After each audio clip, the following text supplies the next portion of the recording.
Welcome back. In this video, we are going to learn Interface Segregation Principle, that is ISP. So let's get started.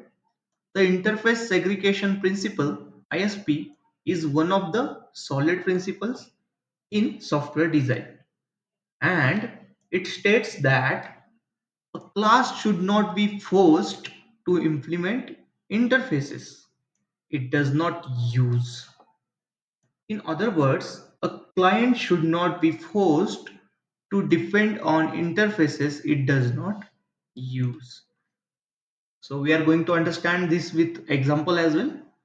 ISP is particularly relevant when dealing with large monolithic interfaces that include methods not needed by all implementing classes. Breaking down such as interfaces into smaller, more focused interfaces helps other to ISP and ensures that classes only need to implement the methods relevant to their functionality. Okay, so let's consider an example in C++ to illustrate the interface segregation principle. So this is one example, and let's understand this example. We have three interfaces. One is worker, then we have manager, and we have robot. This interface representing the basic functionalities of worker. So here we have pure virtual function, and here we are going to see all workers should be able to work. Then we have second interface, that is manager. This interface representing the functionalities of manager. Here we have pure virtual function, that is all managers should be able to manage. Then we have another interface, that is robot. This interface representing the functionalities of a robot. So all robots should be able to operate. So we have function here, that is our pure virtual function operate. Each interface declares methods relevant to specific role and represents. So here are that methods. Then implementing class, manual worker, team lead, and assembly line robot. So we are implementing the different classes. Manual worker, there is one class, and we are inheriting worker class here. Then we have implementation of manager class. We are implementing the team lead class, and we are taking the inheriting the worker and manager. So then we have implementation of robot class, which is going to operate and which has base class as a robot, and we derived assembly line robot object from the robot base class. So this is how our definition says a client should not be forced to depend on interfaces it does not use. Let's assume we add only one class as a company, and we add the work, then manage, then operate in one interface.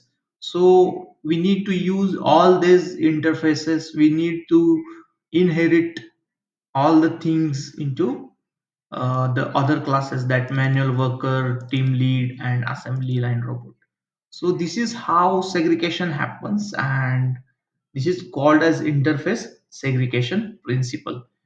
Here we are using objects in main class, that is for manual worker class we have manual worker object, and team lead class we have team lead object, then assembly line robot class we have robot object, and we are calling functionality from each class or each object, we can say. So let's run it. Click on local windows debugger.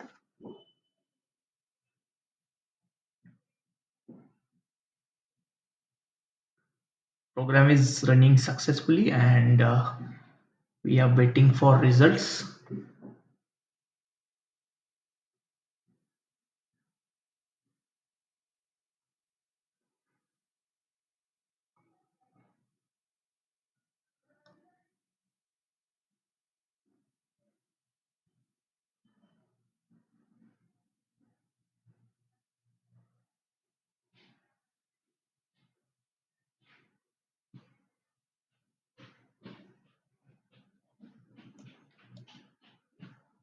Oh, this is taking little time.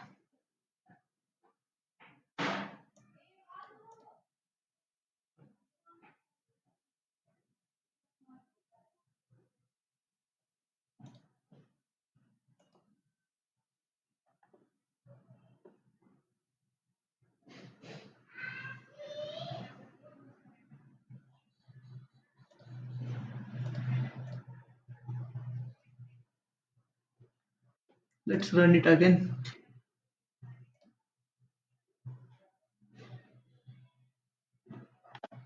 And we can see the results now. Manual worker is working, team lead is working, team lead is managing, assembly line robot is operating.